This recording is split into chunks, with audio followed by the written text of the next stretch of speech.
Heath Ledger. Heath Ledger's transformation into the Joker in The Dark Knight is one of the most meticulously constructed and culturally seismic performances in modern cinema. To understand how it instantly cemented him as a legend, we have to examine three interconnected layers: the career path that led him there, the immersion process that defined his preparation, and the physical and vocal manifestations that made his Joker unforgettable.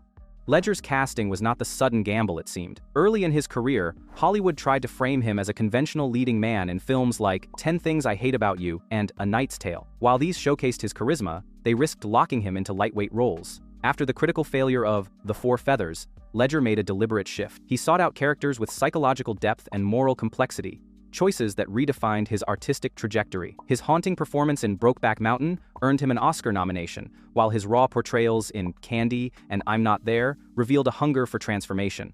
Seen in this light, playing the Joker was not an outlier, but the logical culmination of a carefully escalated career strategy. He had been climbing toward a role that would demand and display the full measure of his intensity. The centerpiece of Ledger's preparation was a diary he compiled while isolating himself in a London hotel room for a month. This was not casual note-taking, but a forensic blueprint of the Joker's psyche. He filled it with visual references like hyenas, symbolizing a chaotic laugh,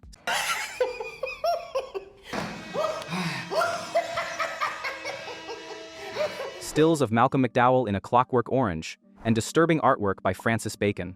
He transcribed passages from influential graphic novels such as Alan Moore's The Killing Joke and Grant Morrison's Arkham Asylum. The diary even included a grim list of things the Joker might find funny, like blind babies and geniuses suffering brain damage, directly drawn from Morrison's prose. The result was a psychological immersion that blurred the line between actor and character. The final entry in the diary, scrawled in large letters, "Bye-bye," was a chilling punctuation mark to his process. On screen, Ledger's work was defined by improvisational genius and physical invention. The Joker's unsettling habit of licking his scars was not a scripted quirk but Ledger's practical solution to prosthetics that kept peeling away during takes. Instead of breaking character, he incorporated the motion, transforming a technical flaw into an iconic tic. He personally designed the Joker's makeup, applying it himself with cheap drugstore cosmetics to create a smeared, chaotic look that suggested the character had no patience for perfection. His choice to keep traces of makeup under his fingernails reinforced the image of a man who lived perpetually inside his war paint. Vocally, Ledger rejected theatrical grandiosity. He found a rasping, unpredictable cadence that shifted between mocking levity and cold-blooded menace, echoing the anarchic philosophy at the character's core. Look what I did to this city with a few drums of gas and a couple of bullets. Ledger's sudden death in January 2008 lent the performance an almost mythic weight, but those who worked with him insisted he had found joy, not despair, in the role. Christian Bale recalled him, saying it was the most fun I've ever had, or probably ever will have, playing a character. When The Dark Knight premiered, critics and audiences immediately recognized the magnitude of what he had accomplished. Ledger swept the Academy Award, Golden Globe, BAFTA, and Screen Actors Guild Award for Best Supporting Actor, posthumously enshrining his Joker as not just a villain, but one of cinema's greatest creations. Madness, as you know, is like gravity. All it takes is a little push. Tom Hanks. Before Forrest Gump premiered in 1994, Tom Hanks was already a household name, but his reputation was largely built on light comedies and romantic roles. Films like Splash, Big, and Sleepless in Seattle had cemented him as a charming everyman. The early 1990s marked a deliberate shift. Hanks began pursuing more challenging parts, testing the limits of his range. His portrayal of a lawyer living with AIDS in Philadelphia earned him his first Academy Award, proving he could carry serious drama. This pivot set the stage for Forrest Gump, a film that would merge his comedic timing, natural warmth, and newfound dramatic credibility into a single career-defining performance. The most iconic aspect of Forrest Gump's character is his voice, a gentle, awkward Southern drawl that became instantly recognizable. Surprisingly, this defining trait did not come from dialect training but from Hanks's decision to model his speech on the young actor playing Forrest as a boy. Michael Connor Humphreys, who portrayed the child version of Gump, naturally spoke with a strong Mississippi accent. Initially, director Robert Zemeckis intended to coach Humphreys to mimic whatever accent Hanks developed for the adult version. Instead, Hanks reversed the process. He studied Humphreys' speech patterns, recorded hours of their conversations, and imitated the boy's cadence and rhythm. This unusual choice grounded the performance in authenticity. Rather than inventing an artificial accent, Hanks absorbed a real one, mirroring the film's theme of a man shaped by his environment. He even incorporated Humphreys' distinctive hard G pronunciation at the end of words like thinking and running. The result was a vocal signature that gave Forrest both individuality and believability. Hanks's portrayal succeeded because it balanced innocence with emotional weight. Forrest is not a man of great intellect, but but he is a witness to history. Through his eyes, audiences are guided across the tumultuous decades of post-war America, the Vietnam War, the Civil Rights Movement, the rise of counterculture, and the Watergate scandal. Forrest does not analyze or critique these events. He simply experiences them, and in doing so, provides a lens through which the audience can reflect on their meaning. Roger Ebert described the film as a magical movie because it managed to be both comic and tragic, nostalgic yet unsettling. Hanks's performance was the axis around which this balancing act turned. He disappeared into the role so completely that, as many critics observed, the actor himself became invisible. Behind the scenes, several details reinforced the legendary nature of the performance. Hanks did not take an upfront salary, instead negotiating a share of the box office profits, an decision that reportedly earned him over $40 million once the film became a global phenomenon. His younger brother, Jim Hanks, served as his running double in many of the film's sequences, ensuring continuity in Forrest's physicality. Hanks also improvised moments that became immortal, including the line, "My name is Forrest Gump. People call me Forrest Gump." My name's Forrest Gump. People call me Forrest Gump. Zemeckis immediately recognized its charm and kept it in the final cut. Forrest Gump secured Hanks his second consecutive Academy Award for Best Actor, an achievement previously reached only by Spencer Tracy in the 1930s. The role crystallized his image as the embodiment of decency and reliability, earning him the nickname America's Dad. More importantly, the performance demonstrated the quiet power of sincerity. By inhabiting Forrest with patience, dignity, and unwavering empathy, Hanks created a character who was not just memorable but mythic. What's your name, man? My name is Forrest Gump. Forrest Gump! Sorry for stopping your video, but you really should subscribe. Marlon Brando. By the early 1970s, Marlon Brando's reputation had shifted dramatically. Once celebrated for revolutionizing acting with raw, naturalistic performances in A Streetcar Named Desire and On the Waterfront, he had become known as unpredictable, difficult, and box office poison. A string of commercial failures in the 1960s convinced studio executives he was too much of a liability. When Francis Ford Coppola fought to cast him as Vito Corleone in The Godfather, Paramount executives resisted, fearing Brando would derail production. The studio eventually relented, but only under humiliating conditions. Brando had to accept a reduced salary, sign a bond promising he would not cause delays, and even submit to a screen test. For an actor of Brando's stature, these demands were extraordinary. Brando turned the screen test into an early act of transformation. At home, he rubbed shoe polish into his hair to mimic age and stuffed cotton balls in his cheeks to create the jowled look of an aging patriarch. He shuffled his body posture, lowered his voice, and improvised the aura of a man who carried authority through quiet command. The test footage stunned Paramount executives and secured him the role. That moment marked the beginning of one of cinema's greatest comebacks. To inhabit Vito Corleone, Brando relied on his unique interpretation of method acting. He rejected traditional rehearsal and imposed obstacles on himself to force spontaneity. The cotton balls from the test were replaced with a custom dental prosthetic that pushed his jaw forward. This gave him the bulldog-like face and muffled speech that became the Don's defining sound. Rather than memorizing lines, Brando insisted on cue cards placed around the set, taped to walls, lamps, and even the bodies of fellow actors. Critics sometimes misinterpreted this as laziness, but Brando argued it created natural hesitation, mirroring the way real people search for words. Actress Talia Shire later revealed that Brando sometimes plugged his ears with wax, so he had to strain to hear his scene partners, ensuring he responded with genuine attention rather than rehearsed cues. What emerged on screen was a study in restraint. Brando was only 47 when filming, yet he convincingly embodied an older man at the twilight of his life. He conveyed authority not through volume or physical aggression but through stillness. His pauses, sighs, and rasping whispers carried enormous weight. Gordon Willis's shadow-heavy cinematography enhanced this aura, but Brando's control of presence was central. He proved that power could be expressed through minimalism, and that menace could come not from shouting, but from silence. The performance earned Brando the Academy Award for Best Actor, but his acceptance of the honor became as legendary as the role itself. He boycotted the ceremony and sent Sacheen Littlefeather, an Apache activist, to decline the Oscar on his behalf. She delivered a brief statement citing Hollywood's misrepresentation of Native Americans and the ongoing conflict at Wounded Knee. The moment shocked the audience, drawing both applause and boos, and it transformed Brando's win into a political act of protest. My name is Sacheen Littlefeather. I'm representing Marlon Brando this evening, and he has asked me to tell you that he very regretfully cannot accept this very generous award. The gesture forever tied his most iconic role to his defiance of Hollywood convention. Brando's Vito Corleone was more than a character. It was a resurrection of his career, and a redefinition of the gangster archetype. Through physical transformation, radical spontaneity, and quiet authority, he created a patriarch who felt both terrifying and deeply human. We've known each other many years, but this is the first time you ever came to me for counsel, for help. Samuel L. Jackson. Before Pulp Fiction, in 1994, Samuel L. Jackson was widely respected but not yet a household name. He had built his reputation through collaborations with Spike Lee in films like Do the Right Thing and Jungle Fever, the latter earning him a prize at Cannes for his portrayal of a crack addict.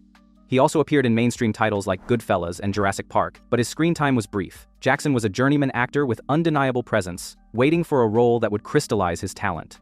That role arrived in Quentin Tarantino's Pulp Fiction, where Jackson's Jules Winnfield would not only become the soul of the film, but also catapult him into international stardom. The casting process itself was turbulent. Though Tarantino wrote the part with Jackson in mind, the role was initially offered to Lawrence Fishburne, who declined due to concerns about the script's casual portrayal of heroin use.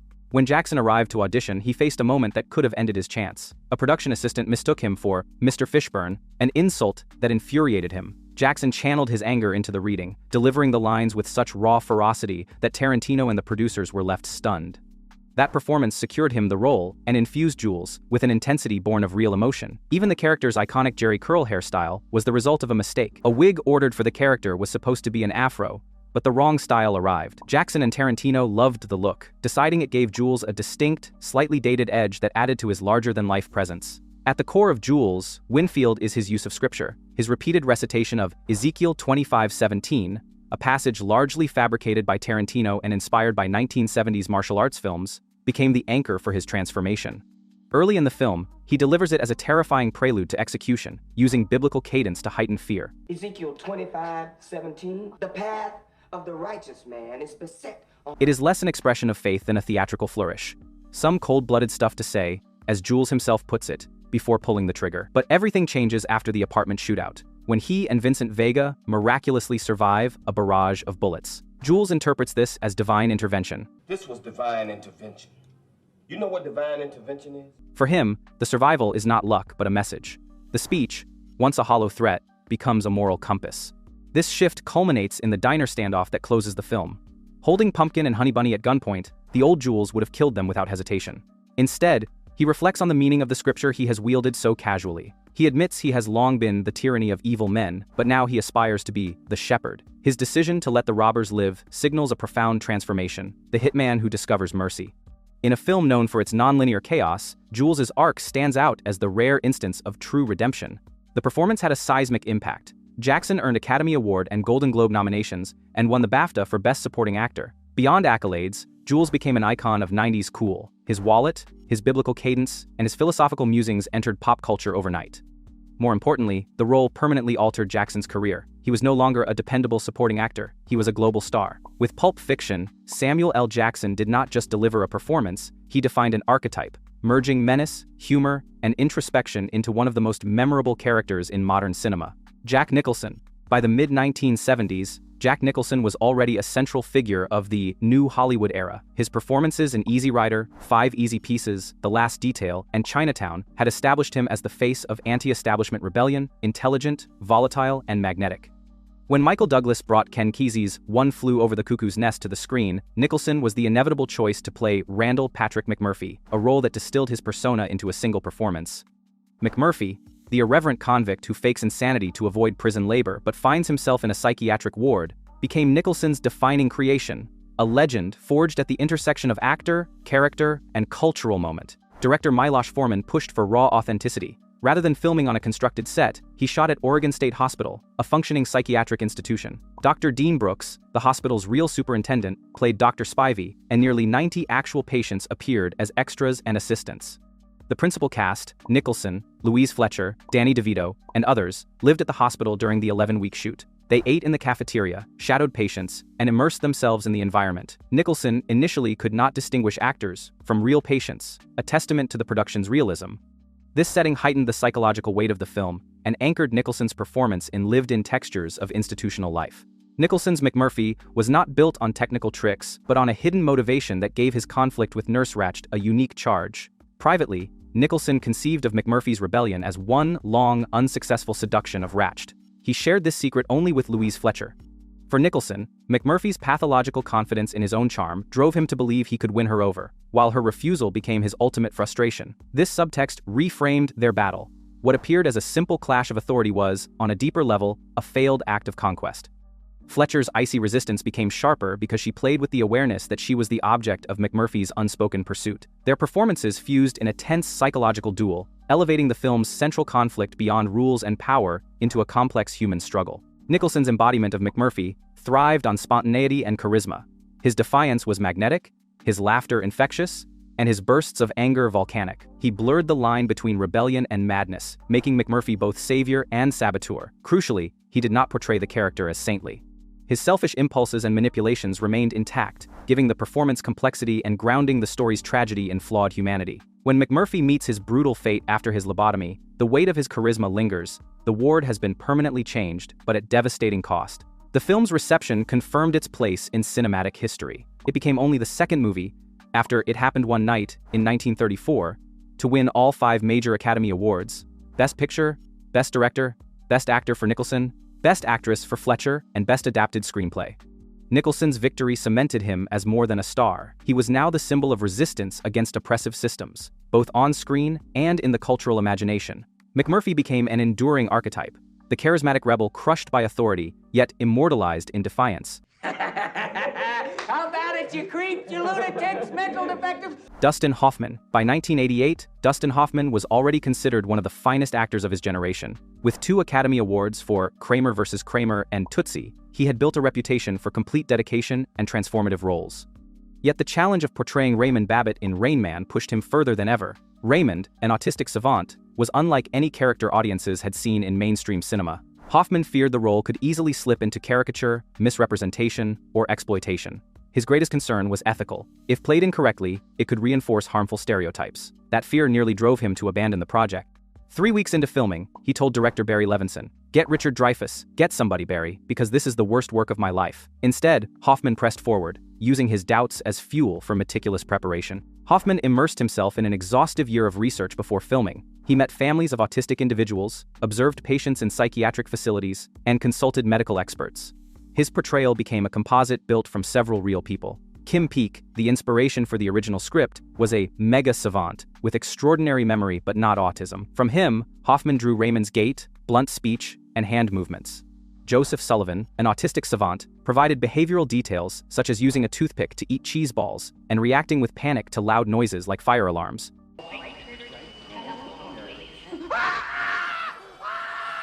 Hoffman also spent time with the Guthrie brothers, whose relationship informed the evolving bond between Raymond and his brother Charlie, played by Tom Cruise.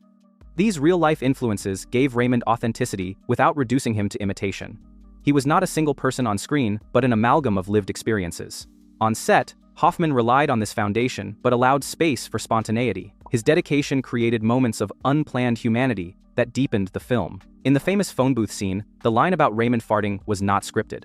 Hoffman actually passed gas during the take, and both his and Cruise's genuine reactions were kept in the final cut. Did you fart, Ray? Fart. Did you fucking fart? Fart. Oh, Another improvised moment came when Raymond rested his head on Charlie's shoulder and softly said, "My main man Charlie." These small, unscripted choices revealed Raymond's vulnerability and capacity for connection, shifting him from a clinical case study to a fully realized human being. Hoffman's portrayal also worked because he refused to simplify or sentimentalize Raymond. He did not grant him sudden breakthroughs or forced growth. Raymond's rituals, fears, and rigidities remained consistent. He could count cards with perfect accuracy in Las Vegas, but still panicked at unexpected disruptions. His character arc was not about transformation, but about forcing others, particularly Charlie, to change how they saw him. This subtlety was crucial. It shifted the emotional center of the story, from Raymond's limitations to Charlie's awakening, allowing audiences to recognize Raymond's dignity without expecting him to conform. The impact of the performance was enormous. Rain Man became the highest-grossing film of 1988 and won 4 Academy Awards, including Best Picture and Hoffman's second Best Actor trophy. More significantly, it introduced mainstream audiences to the word autism and the idea of savant syndrome.